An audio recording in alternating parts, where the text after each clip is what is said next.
بسم اللہ الرحمن الرحیم۔ ناظرین و سامعین، السلام علیکم ورحمۃ اللہ وبرکاتہ۔ تجوید القرآن کے سبق نمبر 26 کے ساتھ آج ایک مرتبہ پھر آپ کی خدمت میں حاضر ہیں۔ آج کے سبق میں جیسا کہ کل آپ کو بتایا تھا،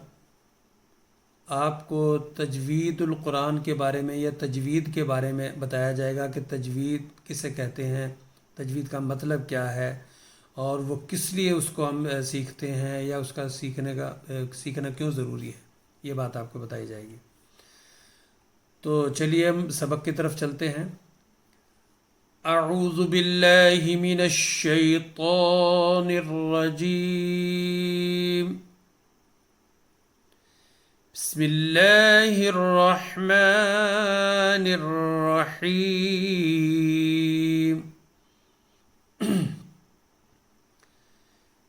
تجوید جو ہے وہ اس چیز کو کہتے ہیں کہ کسی چیز کا عمدہ ہونا، اچھا ہونا۔ تجوید سے مراد وہ علم ہے جس کے ذریعے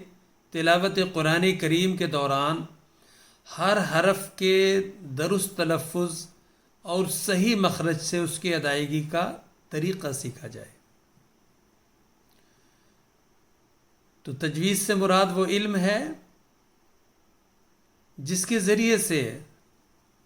کوئی بھی انسان تلاوت قرآن کریم کے دوران ہر حرف کے درست تلفظ اور صحیح مخرج سے اس کی ادائیگی کا طریقہ سیکھے، اس کا نام تجوید ہے۔ اور علم تجوید کی جو غرض و غایت ہے وہ بھی یہی ہے کہ قرآن کریم کی تلاوت کے دوران کتاب اللہ کے ہر حرف کے تلفظ کو غلطیوں سے پاک پڑھنا۔ یعنی جب ہم قرآن کریم کی تلاوت کر رہے ہوں تو ہم نے اس کو ایسے پڑھنا ہے، ٹھہر ٹھہر کر آرام سے پڑھنا ہے، اور کوشش کرنی ہے کہ اس میں کوئی بھی غلطی نہ رہے۔ یعنی نہ زیر کی غلطی ہو، نہ زبر کی غلطی ہو، نہ پیش کی غلطی ہو، نہ ہم زبر والے حرف کو مد والا حرف سمجھ کے پڑھیں، اور نہ ہم مد والے حرف کو زبر والا حرف سمجھ کر پڑھیں۔ نہ ہم یہ سوچیں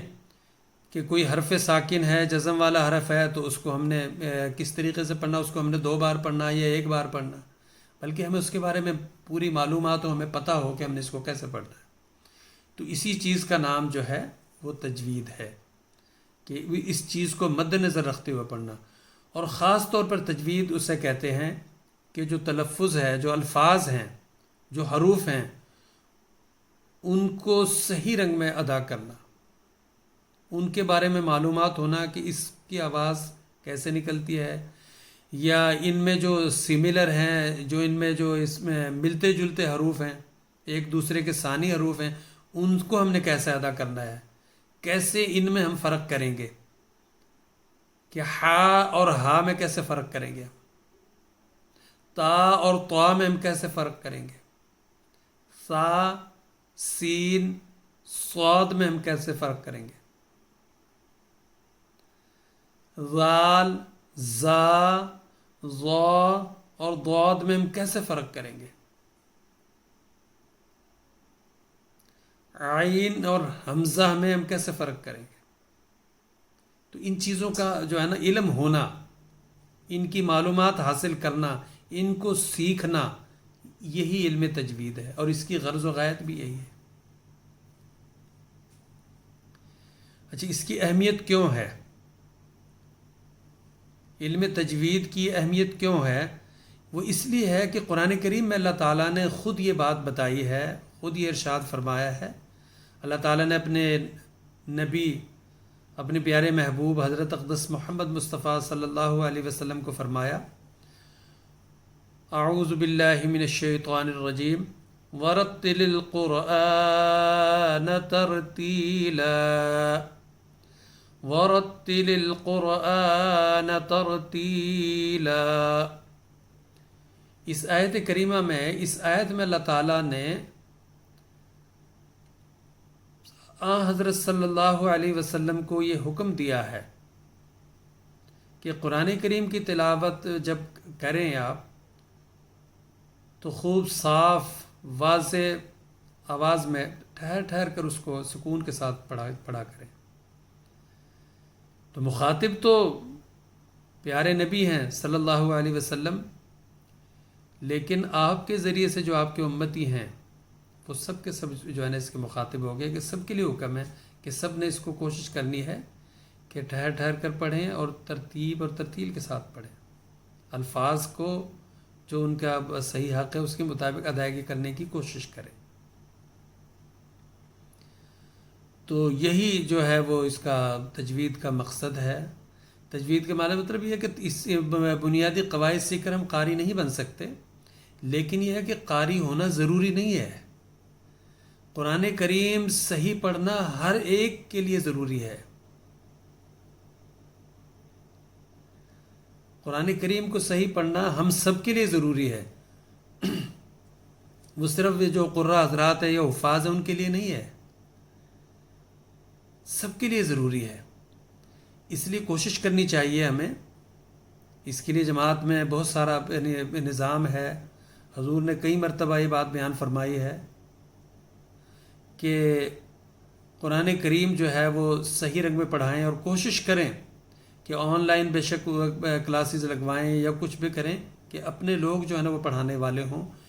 جماعت کے لوگ ہوں، تاکہ وہ صحیح رنگ میں قرآن کریم جو ہے نا وہ سکھائیں، بچوں کی اس صحیح رنگ میں تربیت بھی ہو۔ لیکن بنیادی تو یہی ہے کہ سب سے پہلے ہم قرآن کریم سکھائیں۔ آپ نے دیکھا ہوگا بعض بچے چھوٹے چھوٹے 4 سال کی، 5 سال کی یا 7 سال کی عمر میں وہ قرآن کریم مکمل کر لیتے ہیں، ان کی آمین ہوتی ہے۔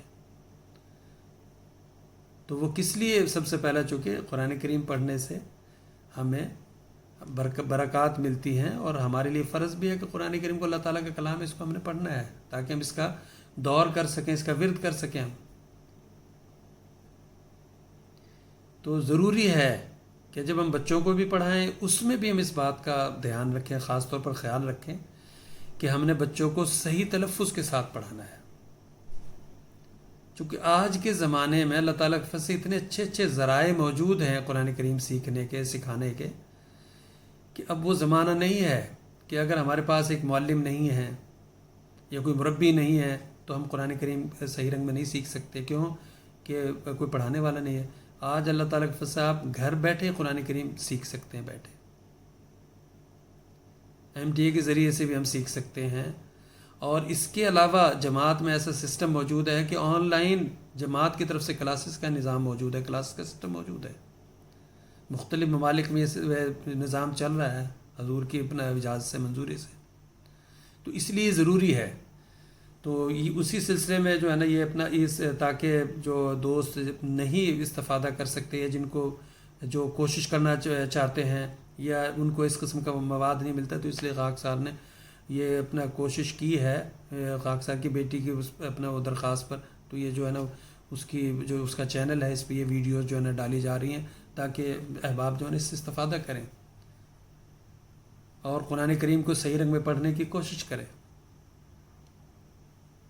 اور یہ سب کے لیے ضروری ہے، اس سے کوئی مستثنا نہیں ہے کہ کوشش کرنی چاہیے اور ٹھہر ٹھہر کر پڑھنا چاہیے۔ یہی یہ جو آیت جو آپ کے سامنے بھی تلاوت کی قرآن کریم کی،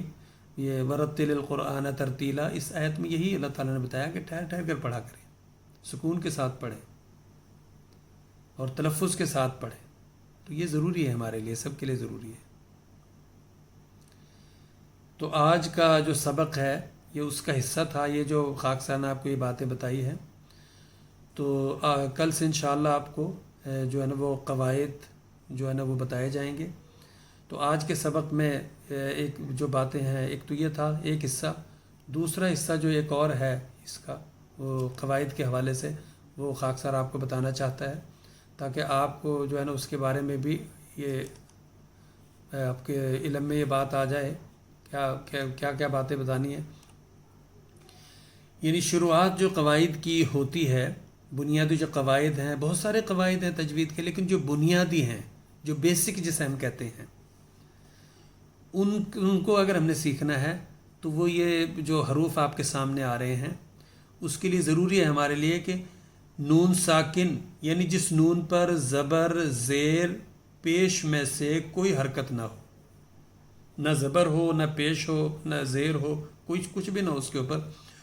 اور صرف اس کے اوپر کیا ہو، جزم ہو، اس نون کو حرف ساکن کہتے ہیں، نون ساکن اس کو کہتے ہیں۔ اس نون کو جس کے اوپر جزم ہوتا ہے نون ساکن کہتے ہیں۔ اور پھر اس کے ساتھ ہے تنوین، چونکہ دونوں کی آواز ایک ہے۔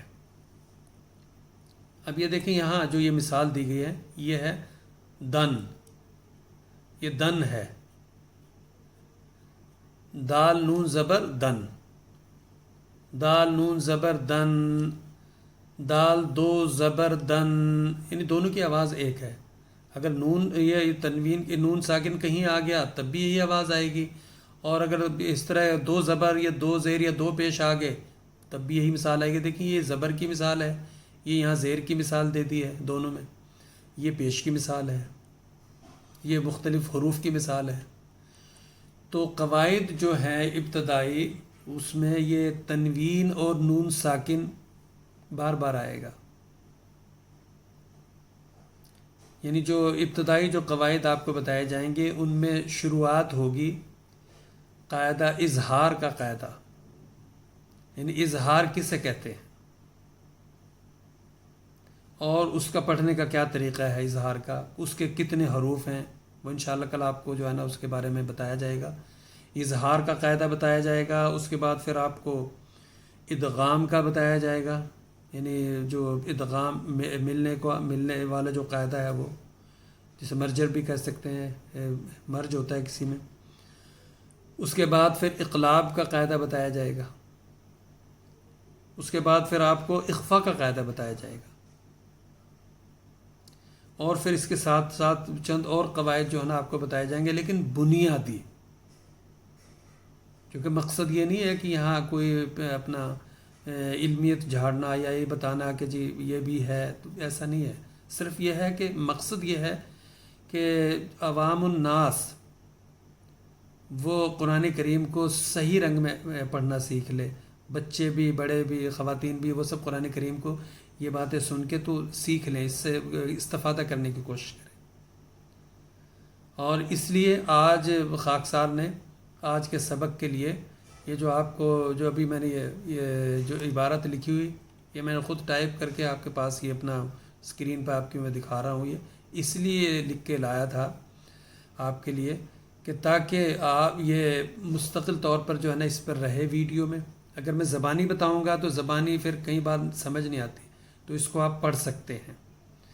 اسی طرح انشاءاللہ جو قواعد آپ کو بتائے جائیں گے تجوید کے، ہر قاعدہ اس طرح آپ کو لکھ کے جو ہے نا وہ بتایا جائے گا، اس کی مثالیں بھی آپ کو دکھائی جائیں گی ساتھ کے ساتھ انشاءاللہ، جس طرح آج یہ تنوین کی اور نون ساکن کے آپ کو بتائی گئی ہیں قرآن کریم سے یا پھر یسر القرآن سے، دونوں میں سے کسی دونوں اپنا اس میں سے قرآن کریم سے یا یسر القرآن سے کسی بھی جگہ سے انشاءاللہ وہ آپ کو مثالیں ساتھ کے ساتھ بتائی جائیں گی، دکھائی جائیں گی اسکرین پہ، تاکہ آپ اس کو اچھی طرح سمجھ لیں، اور آپ کے جب بھی آپ وہ ویڈیو کبھی بھی دیکھنا چاہیں، ڈاؤن لوڈ کرنا چاہیں یا سننا چاہیں تو آپ کو وہ پتہ ہو، اور جب دیکھنا چاہیں تو آپ کے سامنے ہو، آپ اس کو دیکھ سکیں اچھی طرح، اس سے استفادہ کر سکیں، تو مقصد یہی ہے۔ تو بہرحال آج کے سبق میں صرف اتنا ہی، کل انشاءاللہ اظہار کا قاعدہ آپ کو بتایا جائے گا، اور اس کی بہت ساری انشاءاللہ مثالیں بھی آپ کو پڑھ کے بتائی جائیں گی تاکہ آپ اس کو اچھی طرح سمجھ لیں، اور جب آپ تلاوت قرآن کریم کریں، جب آپ پڑھ رہے ہوں قرآن کریم کو، تو اس کو عمل میں لائیں،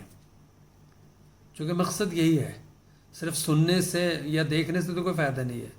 جب آپ پڑھیں تو اس طریقے سے پڑھنے کی کوشش کریں، اس چیز کو علم یعنی اس کو عمل میں لا کے، یعنی جیسے کہ پہلے بتایا کہ ایک زبر، ایک زیر اور ایک پیش کو حرکت کہتے ہیں،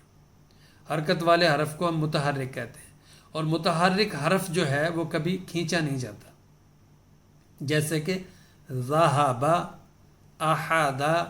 سمع، بصر، یہ ایک مثال ہے. الحمد،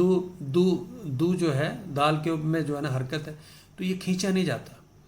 تو اس کا یعنی صرف سننے سے فائدہ نہیں، بلکہ یہ فائدہ اس کا اس وقت ہے کہ جب آپ پڑھ رہے ہوں قرآن کریم، اس موقع پہ آپ اس کو جو ہے نا وہ یعنی عمل میں لائیں اس بات کو، کہ جہاں بھی اس ایک زبر ایک زیر اور ایک پیش آ رہی ہے اس کو کبھی کھینچے نہ. ہاں اگر ایک زبر و حرف کے ساتھ الف آ گیا تو وہ تو کھینچے گا، لیکن صرف زبر زیر پیش اگر ہے، کوئی اس کے ساتھ دوسرا کوئی حرف نہیں ہے، تو وہ نہیں کھینچا جائے گا، کبھی بھی نہیں کھینچتا وہ حرف. یہ درمیان میں نے اس لیے بات بتائی. تو یہ بتانے کا مقصد یہ ہے کہ اس کو آپ نے اپنے جو ہے نا عملی اس میں لانا ہے، کہ جب آپ پڑھ رہے ہوں تو اس چیز کو کوشش کیا کریں کہ جو بات آپ سن رہے ہیں اس کو جب آپ تلاوت اگر قرآن کریم کرتے ہیں صبح، تو اس کو سامنے رکھ کے یہ کریں کہ ہاں میں نے یہ بات سنی تھی تو اس کو میں پڑھنے کی کوشش کرتا ہوں. چونکہ خاکسار بھی کچھ آپ کو پڑھ کے سنا تھا، اس کو بھی آپ بار بار سن سکتے ہیں، دیکھ سکتے ہیں. تو بہرحال مقصد یہی ہے کہ ہم قرآن کریم کو صحیح رنگ میں تلفظ کے ساتھ ترنم کے ساتھ پڑھنے والے ہوں. اللہ تعالی ہمیں اس کی ہمیشہ توفیق دیتا چلا جائے. وآخر دعوانا ان الحمد للہ رب العالمین.